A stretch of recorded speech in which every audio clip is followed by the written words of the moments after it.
I share in her pain, her glory. I know we have been through so much throughout the ages, with care of family, mothers, fathers, men, work, information, spirit, and with ourselves. It is time for law to resonate in my consciousness, to be more sensitive to the higher being with all women, especially within myself. I became, so we become. My divinity is no conspiracy. The proof is in the design of my body.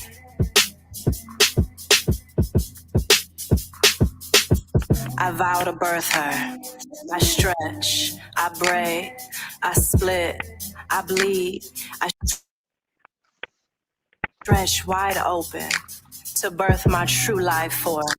I am a well-equipped woman for love, duty, care, responsibility, ability, skillfulness, talent, prosperity, and diversity in my womanhood. I release any addictions and ego dancing to overfunctioning for love. I vow to embrace my call, not because of attachment to expected outcomes, but because it feels good to. I feel value for who I am to myself, not for what I do to be valuable to others. I vow to evolve my dependence to independence to interdependence. My power is renewed when I play for pleasure and not to just check off my self-care list. I embrace the power of my breath. I know there is something more to that. I myself has always been that one, that person, that body, that human, that wealth, that woman, the blood, that spirit. That's on hood, womanhood. I vow to release all dark, patriarchal programming. The power I wield is from the heart, not from towering over and taking what I can get from others. I vow to unlearn the belief that oversharing, overextending is required to be loved and valued by others. The relationships I have now love me for my unapologetic depth, my alignment, the more true and grounded me, not my masks that reflect theirs. I vow to now embody the belief that love is everything it's cracked up to be. I release all learned cynicism. I vow to listen more to the intuition of my heart and womb than to the protests of my logical mind. I learn to balance them both. I vow to release and forgive all my tendencies to practice over pleasing others. I take this historical moment in time to step into my destiny and leadership without losing my precious love and driven side of myself. I take a stand for the next generation of women to preach tenderness in our hearts and wisdom in our being, knowing this is what will make the difference in sharing the power with men.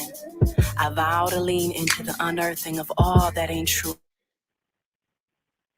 in my life. I vow to close my eyes, take deep breaths, often to allow presence cascade down my spine. The revolution starts in relationship. I know as an awakened woman, I live as love without holding back, shutting down without shrinking truth. I burst into a full body yes to the callings of my heart. It's okay to be perceived as destroyed. Many don't understand growth and being seated. The highest expression of my divinity includes my flaws, my wounds, my truest glory. God bless everyone and everything that cracked me open. The world needs more open women.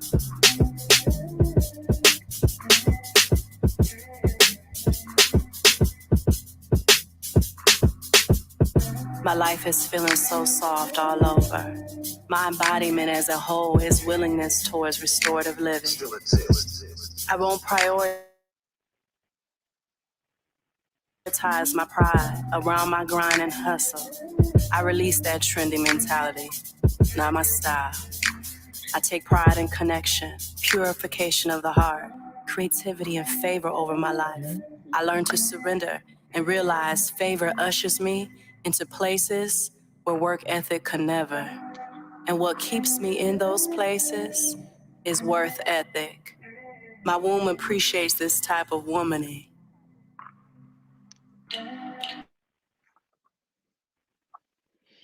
I don't subscribe to being the 24/7 warrior. I am the mama bear. My relationship with my womb is the wisdom way to myself, the expressive way with dance, feeling, radiating, holding, nurturing, birthing, prophesying, transmuting, seeing, and loving. I am the vessel of evolutionary consciousness for womanhood, humanity, and spiritual revolution within myself. I revere my womb, honoring what her nutritional needs are, the products I use, and I do my due diligence to search out the information, to care for her. My self-care is my womb's honeypot. There's a difference between sacred confidence and profane vanity. My erotic nature will not be suppressed. Pop culture is not my teacher to express my erotic nature. I'm too holy for that. I anoint my skin with oils. I vow to welcome my superpower of my womb. My vow to take in splendor in the sensation of play. I vow to allow elegant exploration of what my womb needs. I vow to regard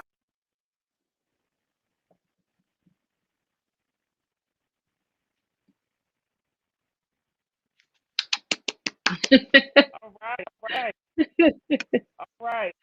What's amazing?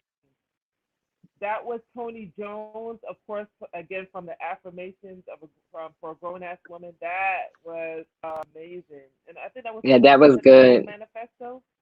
Yes. Woman Manifesto, I think it was. Hmm. Um, Hmm. that was powerful. What got Yep. me was the 24/7 warrior. The need to not be the 24/7 warrior. That's what we're going to talk about today. Yes. The need to not show up in that space, to show up in that vein in terms of being the 24/7 warrior. That gets exhausting, y'all. And so, thankful again to usher the space in with this dope recommendation from Dr. Clack, Tony Jones. I've been listening to her nonstop since our last soul care session, which is over a month ago, and it has been Yep. more powerful. Everyone is more powerful than the next, guys. Yes. Get on Yes. that, Tony Jones. Affirmations for a grown ass woman. It changes your whole universe if you wake up with that every morning. Um, Hmm. and so I would invite you to listen to that again. Take a second listen. If you're coming in late, watch the replay. Again, we are on PRM's page, Project Resiliency Movement page. I'm CEO and founder, Dr. Althea Wilbur Bates, for Project Resiliency Movement. We are live right now on Project Resiliency Movement page. We're live on our Project Resiliency Movement YouTube page. And of course, our wonderful virtual assistant, Sandra Weston, is probably sharing it to all our other platforms, as well as maybe Dr. Clack sharing it to her. Thank you so much, Dr. Clack, for sacrificing yet another Soul Care Saturday to be here, to have conversations as women, to create safe space for women to be able to focus on their mental health, their wellness, holistic healing, and all things related to soul. And so today is like no other day. We're going to dig deep, right? We're going to address the elephants in the room related to our soul. What do we do when our soul is tired? What do we do when our soul is exhausted? So your soul is exhausted. Now what, right? How do you show up when you're at that space? When you're at that space beyond burnout, right? Hmm. Beyond anything that a spa day or a spa treatment can probably do for you. What do you do then? How do you show up? Mm. And what do you need to create a space for yourself to be able to kind of get grounded and heal again and be whole and be well. So then you could be better for not only just yourself but the people around you. So that's what we're going to dig into today. So what do you do when you're the elephant in the room and you create a space where your soul is totally exhausted, beyond exhaustion? So the elephant in the room today is you, creating the space of burnout within your life, creating this Mhm. space of burnout within yourself. being that 20.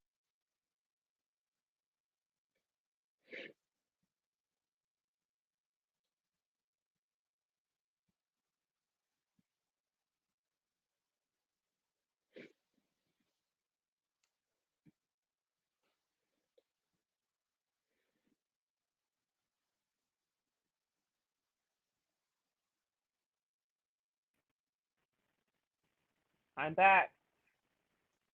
I'm so sorry. I don't know what happened. But but again, creating that space as a 24/7 warrior was what I was talking about. And what do you do when you're showing up in that space constantly and you don't know how to get yourself out of that space, right? You keep showing up in that space. You know you're exhausted. You know you're tired. You know you're brown, but you don't know what to do about it. So that's what we want to talk about today. We want to dig deep into that. We want to hear Dr. Clack's strategies from a mental health perspective. And so I want to give Dr. Clack the floor to come on, introduce herself yet again. For those who might be joining us for the first time, welcome to Soul Care Saturdays. We do this at least once a month between January and June. And so this is basically our third. We didn't get to have our art session because it was manifest. We did all things manifest.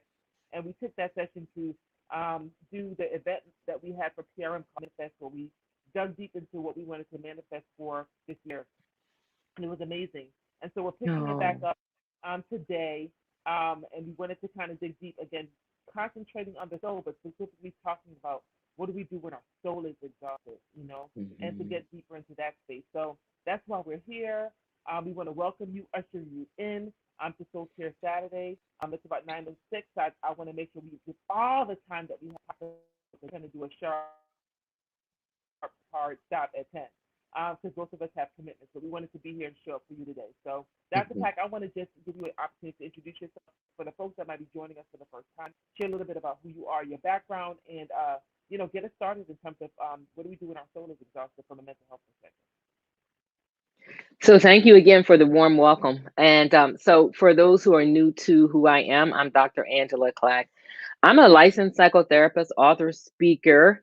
Currently, I practice in New Jersey and in Pennsylvania, but I do all things mental health. I am about all things mental health. I am about all things Black mental wellness, and that's how I show up, right? So whether I am co-moderating and co-creating this space with Dr. Althea, or I'm on Facebook or Clubhouse or what other platform, those are a little bit outside the domains of my office because I do want to promote wellness. And I love the topic today because we talk about, is your soul tired?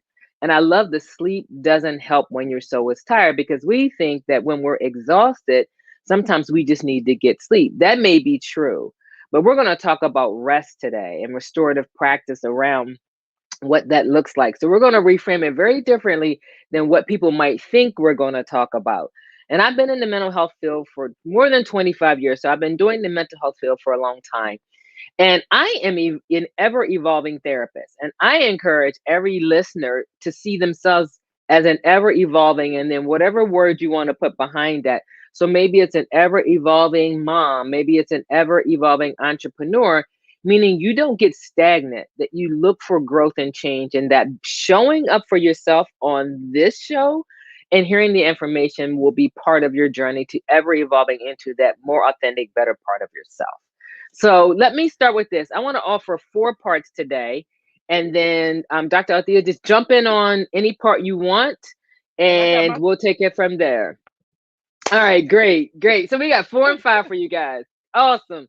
So if I were to break it down today, here's my outline. So I'll do my outline and then you do yours, and we'll do it together. Okay. Here are my 4 things. First of all, I want to define what it means to be exhausted in your soul. What does it look like when your soul is tired? I want to talk about the antidote. So, right, antidotes are like cures. So we're looking at the vaccine as an antidote for COVID, or you're looking at the like Superman had an antidote to kryptonite, right? All those kind of things. And we have our own superpowers. So I want to talk about what is the antidote when your soul is tired.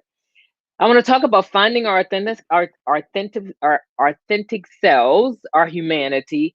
And then finally, I want to talk about, well, what does it look like for you to create a mental health maintenance plan? So those are my 4. That's how I would break it down. How about you, Sister Althea? So of course, I got my 5 things to do when you are in a space where you're beyond self care, and it's really your soul that's exhausted. And so I have really like what are your 5 kind of simple go to strategies that you can kind of dig deep into that don't cost anything, that don't necessarily Ooh. allow you to have to show up in spaces, but it's just things that you can do to kind of like quickly address those things without having to add services or products, but just things that you could do within your own very self and being. Nothing that you have to kind of like seek outside of yourself.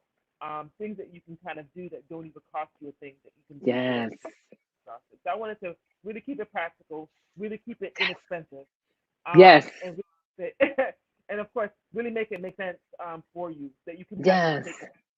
Yeah. Okay, great. All right. First of all, I have to remark on how we showed up today. Your shirt is awesome. Black women Yes. matter. Right? I love that. And then Of course. mine says, try Jesus and a therapist. So we are Yes. showing up. We are showing up with antidotes, right? We're showing up with ways that we represent our brand, but we're also showing up for ourselves. And this is what matters to us because we need to talk about value and worth when it comes to getting rest. So let me get started. So definition. So here's what I find define as a definition really quickly for when your soul is tired. And it's for me, it's you've lost your zeal for your passion, your purpose, love, life, relationships, work, and you've extended and stretched yourself beyond your emotional and physical capacity to do so. And you extended it so far beyond to be present, to show up for yourself daily. So that's my definition of what does it mean when your soul is tired, which is a little bit different than saying my body is tired, right? So when we think of most people say I'm tired, they're thinking of a physical description. But when your soul is tired, which is your personality, it's who you are, the essence of who you are, it's because you've extended and stretched who you are beyond your emotional and physical capacity to do and show up for yourself every day, which, yeah, it will lead to physical and mental exhaustion. But think about that when we think about how is my soul exhausted? Well, what does it look like? Okay, I already said it. It's mental and physical exhaustion. It is declining opportunities and events because you don't feel worthy. You don't feel connected. You feel very disconnected from a community. You just don't feel your sense of self. You don't feel confident anymore. There is a loss, again, a loss of enthusiasm for who you once were, the vibrancy when you showed up in a room, the presence you used to command, dressing up, showing up, looking the part, fulfilling those goals that you once had on paper and on a vision board. You kind of just are like, I don't even know where you put your vision board at that point, right? You look away from it, you shy away from things, you start to isolate. And really, the other thing It's is you become very it's a retreat in isolation for me. Yeah.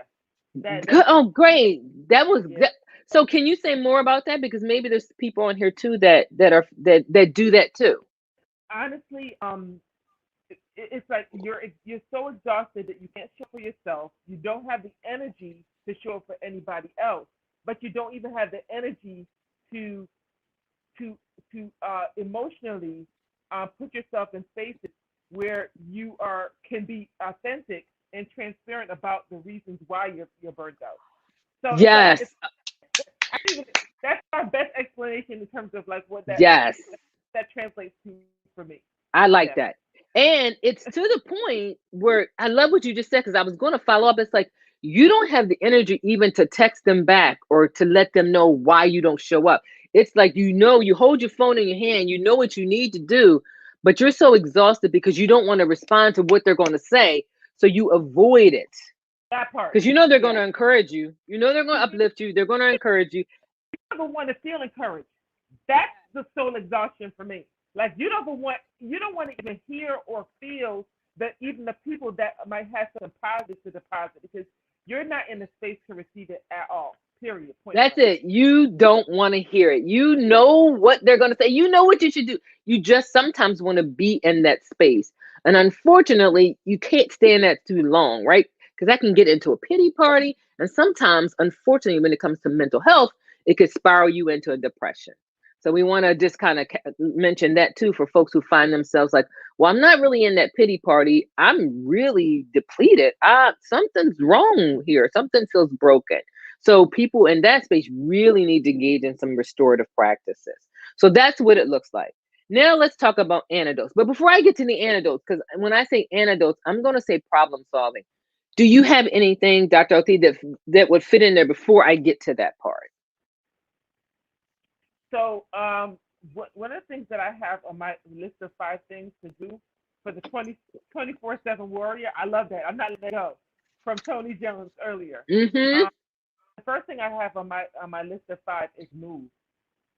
And I think when you're in that space of soul depletion, right? Soul desert, soul Oh, so desert. desert, right? So like it's dry, it's barren. Your soul is dehydrated. It's probably the word I'm really at. When you're in Yes. right, you're in a drought, a soul drought, right? Those are the people I'm talking to. If you're those people, I'm talking to you, right? For me, it's important to move because the one thing that you don't want to do in that time in that period is move. That's the last thing you want to do, right? That's the last way you want to show up. You want to be still. You want to be in a corner. You want to be curled up. You might want to be with a blanket. You might want to be under the blanket. You might not want to face the day. You might never want to leave your bed. Yes. You might not want to leave your couch, right? So I'm talking to those people, right? I'm addressing those people, right? Yes. If you got to move, you have to move. You have to move. There has to be movement. And what I mean by movement, the movement is one of the very best ways to come back to life, right? And it helps your soul feel more rested when you move, which is ironic, right? That's true. The irony is the more you move, the more soul can become really truly peaceful and rested. That's very true. The more you start to do short walks, the more you you become maybe one with nature. Maybe you take a jog. Maybe you do a yoga session. Maybe you you know what I'm saying. Maybe it's a couple 100 squats. You know what I mean? Like, you gotta move, right? You gotta move. So if you really want to come back to life, you got to do yourself a favor and work up a sweat, right? Oh, I like that. Right? You have to work up some type of sweat. Create energy. Energy begets energy. Energy creates energy. You've got to change the atmosphere. You've got to change the energy deposit, right? The more you move is the more energy you receive in you, right? Is the more energy you have, the more energy is deposited into you, which is the more energy you have to output energy, right? This thing changes your frequency. It changes your wavelength, right? Good. It gets your endorphins going, right? So moving is key. The very first thing I would say is if you're in that space, you have to move. I like that. Woohoo! I like that. That's very good. Yes, very good. I like that. And I'll say for people who are just who may be really, really low on depletion, more like they are clinically depressed, your movement is getting out of bed and getting a shower. That may be all you can do for that day. Right. That's it, right? You're moving, you're just getting up because maybe you've been in that bed for 2 weeks straight.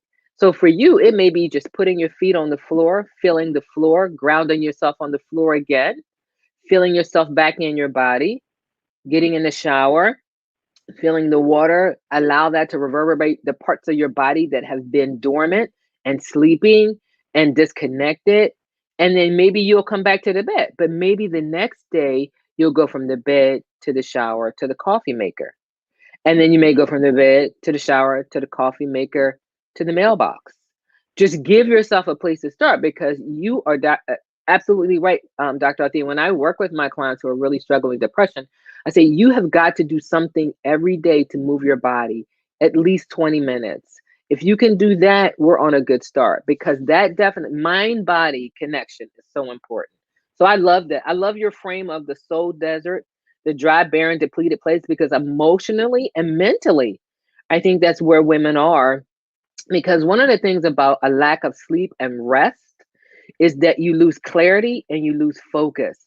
So it will feel like all of those awesome ideas you had and dreams and plans are gone. It's almost like, they kind of disappear. Well, they're not, they're just dormant because you need to tap into them to activate them.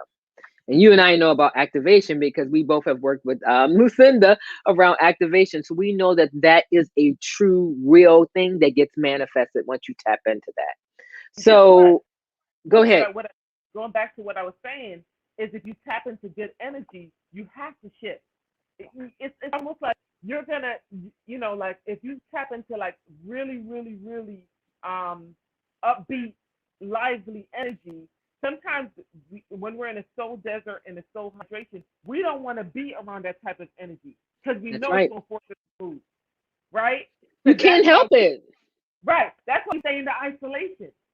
That's why we stay in that dry, barren place. That's why we stay maybe with the covers over our head. That's why Yes. we don't answer the phone, because we know Yes. might have that person that their energy is just so, you know what I'm saying, it's so infectious that we're It's going to have to, contagious. right, we're going to have to move. And we don't want to talk to them because they're going to force us to move. Absolutely. So, Absolutely. talk. So I'm gonna go through my anecdotes and then tell me what you think. Okay.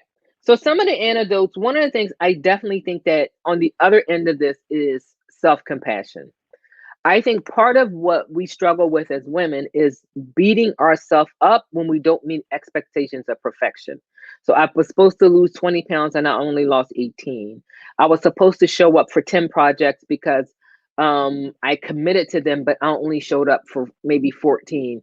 And from those things, we start to evaluate who we are by incompleted projects. But we never look at what we did complete. We never looked at what value we did add. Why did we not complete those things? Because we were exhausted. We were completely exhausted because we had put so much energy into other people and things that we forgot to pour back into ourselves. So we beat ourselves up. The more you beat yourself up mentally, the less compassionate with yourself, the less grace you give yourself, the less likely you're going to show up for yourself, because you will see that you will think, you not see, you would think you don't deserve it and you're not worth it. So that's where I say we have to practice self compassion. Yes, I ma'am. think the other antidote is honoring your body. So many of us are disconnected from the neck down. We do not respect our temple. We wear it into the ground. I was thinking this morning of a good example. If you left a car running all day, 24/7, 7 days a week for 365 days a year, the battery is going to go dead long before that. The lights are going to go out in the car. It's not going to work. But we do that to our bodies and expect our bodies just to keep doing it without putting in the hydration, without eating the right foods, and without rest in our body. We expect our body to kind of keep running like a machine, and they break down too from wear and tear. They replace parts. They're not forever. So we have to honor and respect our body. So I say have some respect for your body. Protect your peace. And Work to I'm not gonna mere. add, Go ahead. yeah, I'm gonna add health as well, right? Oh, So health good. is, That's good. That is true. right, Uh-huh. right. So basically, if you want to actually have your, like if you want your body to operate and move, you got to fuel it with the right things. Yes. And respect it, because health is wealth. So when we think about wealth, we think about prosperity. And prosperity isn't just money. I know people contribute wealth to, but we're talking about wealth in your body and prosperity in your mind, your body, soul, and spirit. So you can live a long time to see your grandchildren, see your great grandchildren, to do all the things you want to do and have manifested in your life if you treat your health as wealth. I always will say all of this is to not merely survive, but to thrive, because with so many things we want to do. Also, I think we undervalue the power of naps. And I only learned that probably in the last couple of years, that naps for people who are overproductive is not about being lazy. I think we forego sleep, and we're in that rise and grind kind of culture at some point, because we attribute taking breaks and sleep to laziness. But when you are working really hard and you don't play as hard, your body needs a nap. I'm not saying go to sleep, I'm saying nap, power naps, right? Those things are important. And when I was looking up the research on this, there's a whole place in an Atlanta-based organization called the NAP Ministry. So for people who want to know what this is and what it's called the NAP Ministry. And it was founded by Tricia Hersey. And she talks about you don't have to earn rest. You do not have to earn rest. She says rest is not a privilege, it's a right. And she talks about that a rest practice transcends laying on the bed and going through a full sleep cycle. It is resistance as an ethos. It's a dream space, a slow down mentally, deep breathing, and imagination for what can be. So please look up NAP Ministry because once I did this, I said, I got to go back and figure out what this is and find out more about the NAP Ministry. But I say all that to say because we are continuing to push our body and our minds to the place where we're exhausted and we don't think naps are okay. We're okay with putting the 5-year-old down for a nap, but we don't really use that time. We think that time that we could be taking a nap, we could squeeze one more chore or task in. And it's just exhausting. So I would just add. So my second one goes with with what you just said. So my second so-called tired tip, right, is meditation. So maybe it's not a nap because your mind doesn't allow you to rest and take the nap. But maybe it's a meditation. It's time to be still. You know, some naps, they've never been a napper. So they might not necessarily attain their body to be able to shut down in the middle of the day, right? But you can't allow your body to be still. Yes. You can't allow your body to be still. You can't take 15 to 20 minutes and not move, right? I like that. Yes. Allow through that meditation process. You create a culture in a state of mind, which is usually fight or flight. So when your body is low energy, right?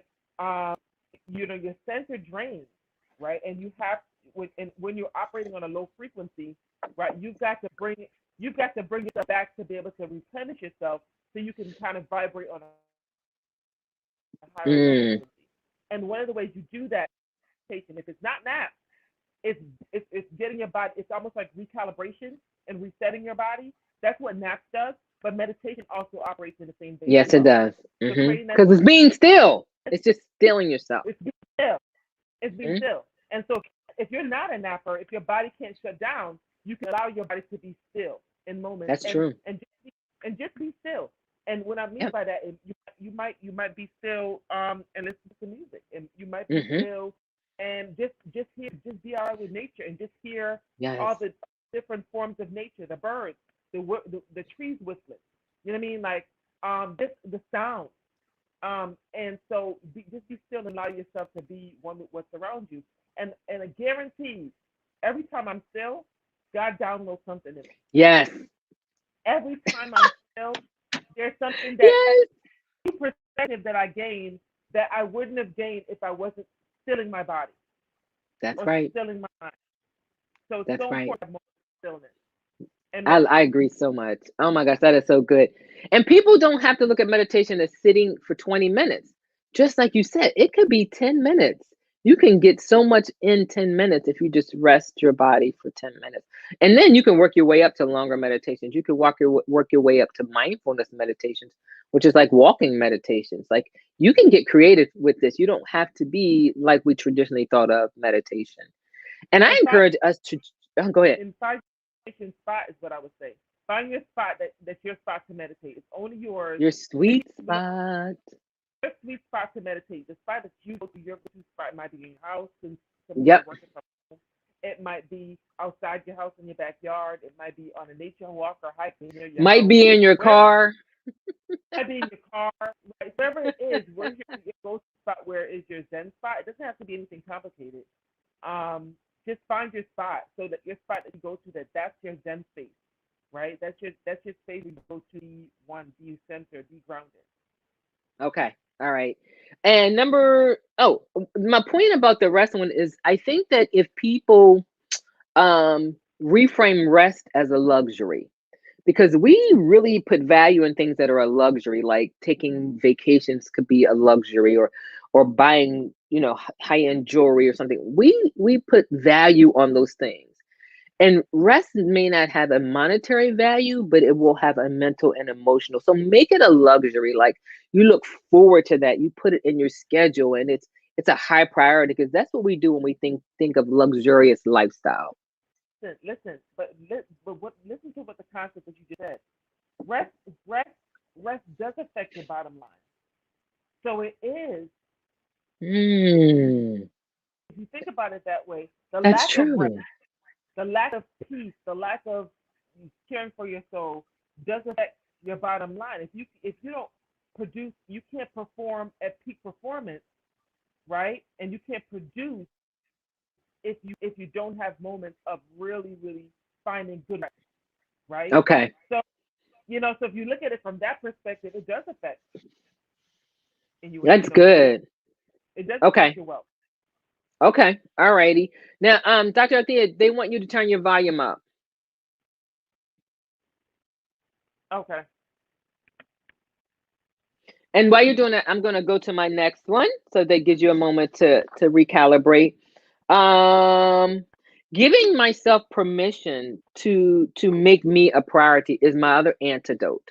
Is giving myself permission to say no when I would normally say yes, or giving myself permission to take that nap, to take a break, to take a vacation, to create spaces for more creativity in my life.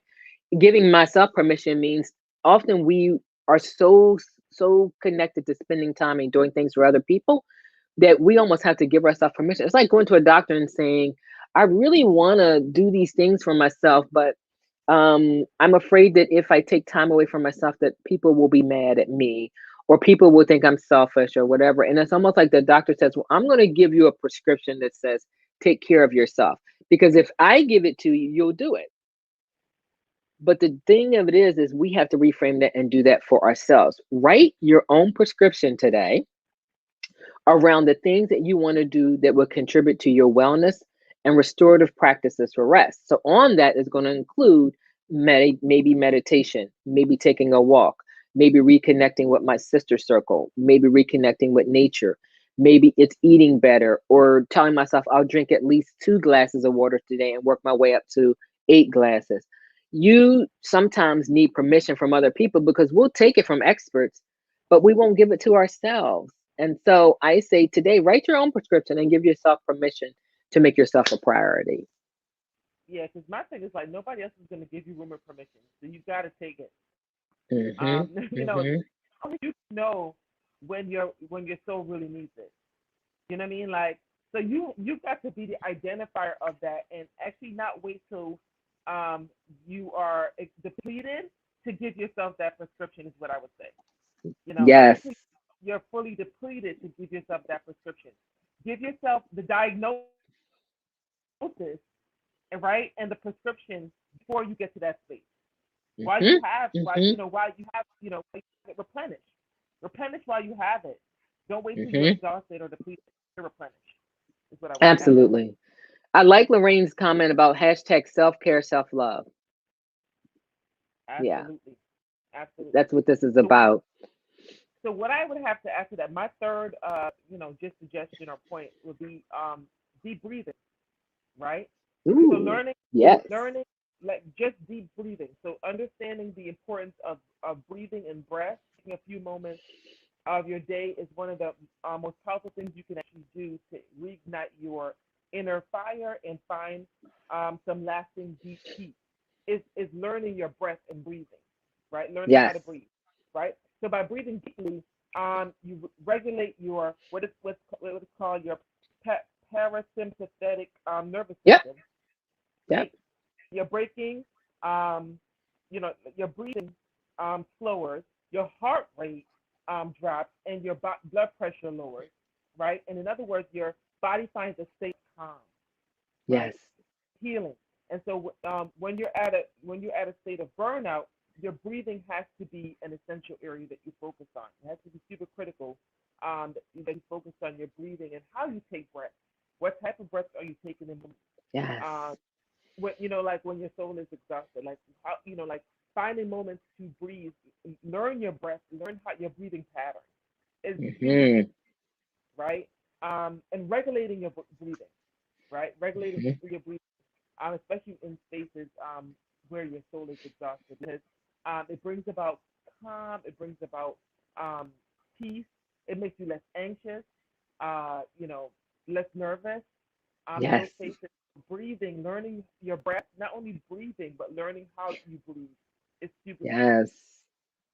super important Yes. as part of your Yeah. soul care process. Yeah. I'm going to tag on to your number 3 with the deep breathing, because that's, we also do that with in the clinical world when we're working with clients around breath work. And it really is teaching you how to control when you are feeling anxious. It's to when you feel out of sorts, when you feel almost like there's a tiger chasing you, right? That's what the threat in the brain feels like when you're under a tremendous amount of stress. So the body reads that as danger signals. So I love your parasympathetic reference, because parasympathetic is about rest and digest. And so you need to be in that space to be able to rest and digest, because when you're stressed and anxious, you don't eat. Your body isn't metabolizing food the same way. So you have to be in that space so that your body can refuel and re-energize. So I love that analogy around the deep breathing. I'm to my last So part almost. Oh, go ahead. no, I was gonna say we're doing this event, another bonfire event, and actually the focus of this upcoming bonfire on May 1st is breath. We're calling it breathe, as a matter of fact. So we're gonna be Awesome. people, our sister Nyanga, our mindfulness coach, will be teaching people the importance of breath, how to breathe. Yes. What is your breath process like, and just really practicing breathing and having moments of Wow. going into your breathing when you're in those spaces, right? Yeah, So people will not know how powerful that is. That's I'm excited powerful. to go through that process, and for the Yes. women coming to learn the importance of breathing and your breath, Yes. right? Powerful. Powerful. Okay, my last part. So finding our authentic selves. And sometimes we talk about our superpowers, and sometimes our superpowers do us in, because maybe our superpower is tied to what we do for a living or what we do in terms of our passion projects.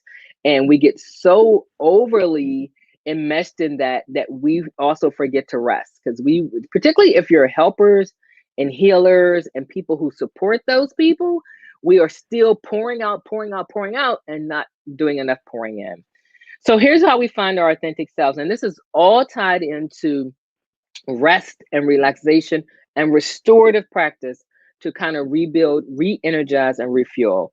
And one of the things, and here's why I go clinically, is that we have to heal those broken parts of ourselves, our hearts, particularly from grief, weariness, the weathering on our bodies and our minds, anger, depression, and confusion. We have to heal that, because from March 2020 to now, we have lost a whole lot, and we have been pouring out a lot, or we have been going in a lot.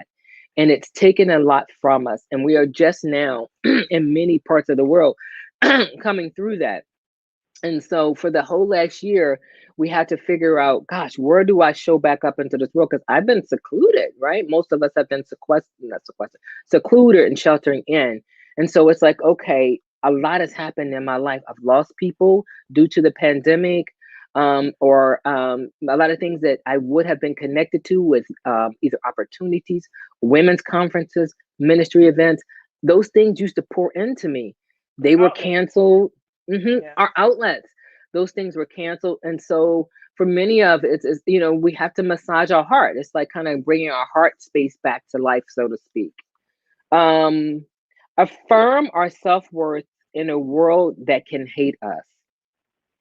I go back to this is speaking to kind of all the racial tension and unrest in our world, is that in spite of what it looks like, we still have to love ourselves. And we have seen so many things happen to Black women in this space over the last year. We can go back years, that it has beaten us down. But there is a movement that is rising up to help us learn to nurture ourselves and get reconnected. And one of those movements is yours, Althea, is Project Movement Resiliency. You are one of those movements that's helping women to reconnect and show up for themselves. And one of the ways they're doing it is connecting through a sister circle. That's a powerful, powerful antidote to restorative practices. And so I'm going to let you speak to that That's my last part on that, and then I'll let you finish out your 4 and 5 because I'm excited and waiting to write them down. All right. So my next one is the importance and value of music, right? So Ah, music has so many so healing powers. And of course, there's beauty in music. There's beauty in everything, but music is one of those things that brings it all together, right? So all the things that we talked about, the importance of moving and deep breathing mhm, and meditation. Music is almost like it connects the interweaver and the connector of all of these things, right? So it's so important to actually have music. It's a beautiful thing to add music to whatever you're doing, whether you're doing deep mhm. breathing, whether you're meditating, moving.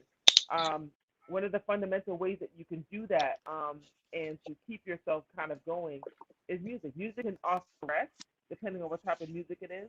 It can offer soothing, healing qualities and restful qualities, as well as it can kind of get your body moving. Upbeat music can get your body moving, pumped up, right, and get you energized so you sweat, right. So there's Mhm, different facets where music kind of comes in, but it has the ability to impact all the things we talked about, deep breathing and meditation and moving. You can do all those mhm, things with music to it. So no matter what type of music you add to your regimen, it's important to add music that you brings your soul healing, that brings your soul wellness, right? That allows you to have moments of stillness. Music that will allow you to be still, music that will allow you to resonate with spirit in your heart and all the music things you have to offer to the world, mhm. music that will give you power. Music also empowers. So it has all these abilities and qualities that you need when you're in a space of soul burnout, right? And music definitely speaks to the soul. No matter what type of music you listen to, it definitely speaks to the heart and soul of who you are and how you want to show up in the world. And it kind of Yes. sometimes is your translator, right? Mhm, So mhm, basically, you don't have the words to share how you're feeling. Sometimes music so shows up for you as a surrogate and holds space for you in those spaces when you don't have the mhm. words to share how you're feeling in those moments. So music has the vital aspect of all the things that I mentioned. But it's such an important part of your soul healing process. Music. So I wanted to make sure that that was highlighted. Yes, Music, yes, no matter what music. type of form music you use, it has. Well, and that's why you choose the intro that you choose by Tony Jones because her music is a reconnection to Black womanhood or womanhood. But because she's a Black female, I say Black womanhood, but it's womanhood. She connects us back to parts Right, of ourselves that we have lost a lot of contact and connection with. absolutely, absolutely. All right. So I'll bring it home. Um, so I guess the last piece for me is nature and grounding. So it's so Hmm. important when you're in a space of a soul desert, soul exhaustion, soul dehydration, that you find and connect to nature and grounding. And I'm going to put it all together with all my points, which is nature. First part of nature and grounding is moving, right? Connecting to some part of movement. And as Dr. Clark said, it can be baby steps, just moving and connecting your feet to the ground, right? Moving and maybe going to wash your face and brush your teeth. And maybe that's as far as you get. Maybe the next day she said, like, it's doing that plus getting a cup of coffee. Maybe it's doing that plus going to the mailbox. So taking those baby steps if you're not able to kind of like go full throttle. And if you're Hmm. in a space where you're like, listen, I really need to move my body because I feel like if I move my body, it would get my endorphins going, and Yes. I think it would get a different wave frequency. Then you got to move for sweat, right? So you got to Yes. do of whatever that is impact your body, and so you can produce sweat, because that changes again the endorphins and the energy that it creates by movement will then shift how you show up and just again like how you respond to the world and the universe, right? So of course meditation, making moments to be still, right? So if you can't Hmm. do naps, right? If you're not a napper, napping is definitely one way to be still. But if you're not a napper, just being still, mind, body, Yes. spirit, being focused and in tune with your body, what's happening, going inward, and just finding moments of stillness, right? Breathing, finding moments to breathe deep, right? Learning your breath, right? Learning how you breathe, your breathing process, learning the importance of taking moments to breathe. All of those things. Breath and breathing is so important, and making space for that, to kind of show up, to bring you back, to bring you get you back, reconnect you and ground you. It's so vital. And of course, listen to music. Like I listen to Yes. music all the time. Music pulls me out of some of the most funkiest spaces that I can get myself in. It will pull me out immediately. Just the right music, the right message with the music, and sometimes it speaks for me when I don't have the words to speak for myself or to even describe what I'm feeling in those moments. The Yes. music does it for me, and I allow it to. So music is super, super vital. And of course, doing it all while connecting all those pieces, moving, meditation, deep breathing, and listening to music, adding nature to all that, right? Doing that Mm-hmm. while connected to nature and grounding yourself while connected to nature, right? Combo, it's like a miracle combo. All of those Yes. things come, and then you add nature to that, you can't lose. It's like you have, you something to shift, right? Yes. Something will, right? And it might be baby steps. Don't discredit, the baby steps. You might not necessarily get there all in one shot, but things will shift. You will start to see slow shifts, move. Um, Things will start to realign, recalibrate, and reconnect if you Mm-hmm. kind of do Mm-hmm. and make it a habit. If you're in this space to kind of Mm-hmm. continually and consistently put these methods into practice. So Mm-hmm. that I have to add the importance of all these things combined are teach you and crew to really caring for your soul if you're Mm-hmm. in a soul depleted, soul desperate, dehydrated state. For me, don't get there, right? I just want to make sure that I highlight the importance of not getting there in the first place. So you have to put all these practices in place. Make these Yes. practices part of your lifestyle so you don't get to soul depletion and soul exhaustion. It would be my last point, right? Just making sure that Yes. um, these become a lifestyle choice for you. Putting these things into Yes. practice, lifestyle choice, so you don't get to the point where you don't have, you have nothing to give, and you're giving from your place of nothing to then replenish and rebuild and reset Mm-hmm. and recalibrate. You got to do this Mm-hmm. on continually, on it's maintenance. Just like you said, a car, you have to have maintenance on your car. You got to have maintenance on your body, your temple, right? Your body is your temple. You got to put maintenance and work into it. Yes. Is what I would say. So that's Yes. what are your thoughts as we kind of I wrap think up? that I think we have summarized a lot. So I didn't know if there were any questions from anybody who's with us, if there's any questions we could answer or any comments they want us to follow up on. What I did in preparation for today is a couple posts on my site. I did put things about sleep and deprivation of sleep and taking care of your body. So you can look at my Facebook page at Clack Angela. I put some things about some of the impact of sleep deprivation on the body. And it's infographic, so it's really broken down really easy. You can reference that and about that. So I wanted to also speak to the actual really biological breakdown in your body that happens, as well as the mental and emotional impact of lack of sleep and rest on our body. So Christina Tom says nature is the best way to connect with your inner peace, your body. Absolutely, I agree with you It 100%. is. And Christina Mm-hmm. hosts as well. So going on her hikes are amazing. And I've had wonderful experiences reconnecting with my inner peace. Wow. Um, so Lorraine says health is wealth, and we definitely need to. You got to be number one priority, to yourself, so you can be who you need to be and show up in the space you need to show up for others. You can't do Yes. that and authentically and well, and he knows you're not well Mm-hmm. within yourself. So before you go Exactly. pouring into other people and giving to them from your dehydration, right? And Yes. and your place of lack. You got to give from a place of abundance. We got to That's start just right. getting in a frame of mind from a place of abundance and a place of being whole and healed and full.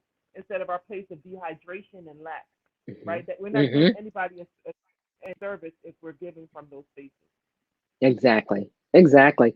And I think I want my last thing is just don't interpret sleep literally, literally and figuratively, that sleep is rest. Rest is a restorative practice. It's a resistance against everything that's pushing against you. And so you need that to be able to kind of show up for yourself and others, because we are not going to stop being caregivers. We're mothers, sisters, brother, cousin, aunts, and all that. We are caregivers. We're naturally going to do that. But if you don't have enough in your storehouse for you, you can't give to somebody else. Absolutely. Well, that's all the time we have for today. I wish we had more time because we could go on and on about this topic. Yes, Um, we could. but We could. I want to make sure that like I give room for the things that have to get done for the remainder of our day, so we don't get to burn out and depletion for the remainder of the day that we have ahead of. But I think I want to just say thank you again, Dr. Angela Clark, for making room and time and Always. space and energy. All this Hmm. positive energy and light, and putting it out here in the universe, and making time and dedicating time to this Soul Saturday to really focus on how do we care for and sustain our goals. Yes. How do we make sure that we're not in a space of burnout and depletion? How do we make sure that we're not operating from our soul being exhausted? And how do we not allow others to take advantage of our souls when they're in those spaces, right? Hmm. Um, Absolutely. right. So sometimes we'll give to a default, and it's in a deficit, and we can't afford to Hmm. keep doing that. So we can't keep continue to give from a space of default, a space of deficit. We've got to give from a full cup, a whole cup, a healed cup, right? And a restored cup, a rejuvenated cup, and a recalibrated, and a cup that's Yes. full of reset. That's a reset. So I want to thank y'all. Thank y'all for showing up. Thank y'all for participating. Hmm. I saw in here Kai and Lorraine, and it looks like Red Evolution. Thank you so much for your contributions today. Continue the conversation, y'all. Continue these conversations in your spaces, amongst your networks, and amongst your tribe. Make sure that you're holding each other accountable to care for self, so y'all don't get to a space of soul dehydration and soul deficit, right? And soul exhaustion, but you're holding each other accountable. So when folks in your sphere of influence need those spaces of rest, you're making sure that people not only take the time, but you're holding them accountable to take care of themselves as much as they take care of you and of people in this space. You're holding them accountable to make sure they take care of themselves in those Hmm. times when they're depleted, right? So that's what great tribes do. That's what great accountability partners do. And that's how we show up for each other, so we don't operate from a space of dehydration and depletion, and then we don't take advantage of each other in those spaces, right?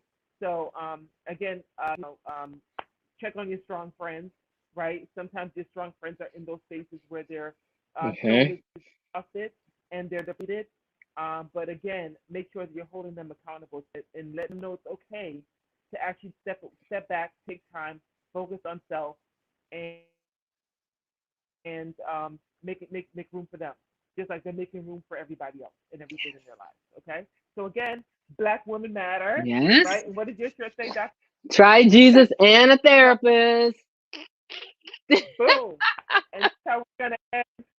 That's how we're gonna end the Soul Care Saturday. Again, Dr. Angel Clark, thank you for your words of wisdom, your Always. clinical mental health care expertise, and again, Hmm. continue to show up for the folks around you. Make sure that you hold them accountability for themselves, and also make sure you give them room and permission to take care of themselves. That's how we support each other as women of color, and that's how we create sisterhood, true sisterhood. Okay. Yes. Take care. Enjoy the rest of your Soul Care Saturday. Love and Bye.